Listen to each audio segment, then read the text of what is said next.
Welcome to this explainer. Today, we are breaking down the battle-tested frameworks of Simon Squibb, a guy who has built 19 companies and invested in nearly 80 startups. We're going to dive deep into his unconventional advice for founders, specifically focusing on three major pillars: mapping out your vision, finding your true purpose, and choosing the perfect partner. Let's get right into it. So let's start off by challenging some conventional wisdom with a massive question, one that pretty much dismantles traditional business education. What if that rigid business plan everyone keeps telling you to write is actually the exact thing holding you back? Section 1. The business plan myth. Squibb's framework suggests that traditional business plans actually kill companies. I mean, think about it. A rigid 20-page document breaks the second you take a punch from the market. But Squibb's preferred method? A liquid, free-flowing mind map. It's totally nimble, costs absolutely nothing to make, and it organically simulates how a business actually expands in the real world. When we analyze his approach, it comes down to a really simple three-step progression. Step 1, you put your hobby or passion right there in the center.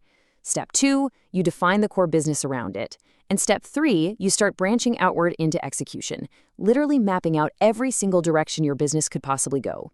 To ground this, let's look at Squibb's own venture, Help Bank. His core passion was helping people do what they love. His very first execution branch, just a simple podcast. But that podcast built a network, which then fueled an app providing free help. From there, he identified team needs, branching out to an editor and an accountant. And incredibly, 4 years down the line, a branch labeled merchandising morphed into a physical Buskers Sweet brand. It just naturally grew. The absolutely crucial takeaway here is that a mind map leaves you nimble. You aren't boxed in. As the world changes, you just add new bubbles and connect new dots. It's infinite, kind of like your own brain. Section 2, finding your true purpose. Now, purpose isn't just some fluffy corporate buzzword. It's the ultimate engine for your business. But to find it, we have to reframe a deeply flawed question that gets drilled into us from childhood. What do you want to be when you grow up? That question is all about titles. Squibb says we need to replace it with the ultimate entrepreneurial question. What problem are you going to solve? Seriously, let that sink in for a second. This is the absolute crux of Squibb's philosophy. You have to pay attention to the problems that bother you in your everyday life, whether they are big or small, because that frustration, that's what wakes up the entrepreneurial muscle in your brain. And when you define your purpose this way, something magical happens. If your business is just in it for profit, your team is just going to want more money and your customers are going to want to pay less. But by installing a true purpose, Squibb notes that you actually stop managing people and you simply manage the purpose. The people who share that mission will naturally align with you. What's really fascinating from the source material is the number 3. Squibb observes that people are often just 3% away from actually living their purpose. It's kind of like how human DNA is only a tiny percentage different from a chimpanzee's. Your current life might just be a fraction away from your dream. Take a baker working in someone else's kitchen, right? They're already baking. They're literally just 3% of knowledge and risk-taking away from owning the bakery themselves. And once you step into that purpose, you don't have to go it alone. Teaming up with others who share your mission creates this incredible exponential momentum. I absolutely love how he illustrates this. In business, 1 + 1 doesn't equal 2. 1 + 1 = 11. Finding your tribe amplifies your impact on a massive scale. Section 3, the perfect co-founder. Building on that power of collaboration, we really have to dismantle the myth of the solo genius. Look, a lot of founders are terrified of giving up equity. But remember this, 50% of a successful business you enjoy is always, always better than 100% of a nightmare. A co-founder brings essential accountability. They're basically like a gym buddy for your business. They get you out of bed on the days when it's really hard.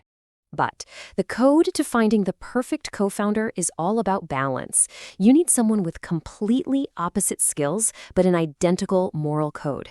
So if you hate admin but love marketing, you find someone who loves spreadsheets but hates being on camera. But when it comes to your core values, you must be exact clones. To actually manifest this partner, there's a clear process. First, ruthlessly identify what you love and what you hate doing. Second, vet their ethics thoroughly. And third, post this highly specific persona everywhere. Talk about it on LinkedIn. Tell people at coffee shops. Broadcast exactly who you're looking for so your network and the universe can deliver them to you.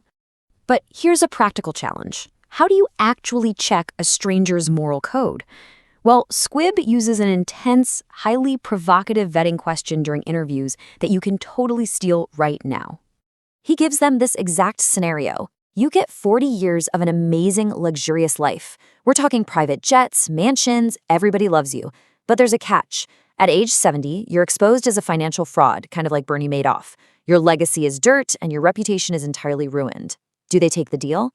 Shockingly, Squibb finds that 50% of people say yes to the money and the luxury. And if they say yes, you run. You absolutely never want a partner who values short-term gain over long-term reputation. Section 4. Key takeaways.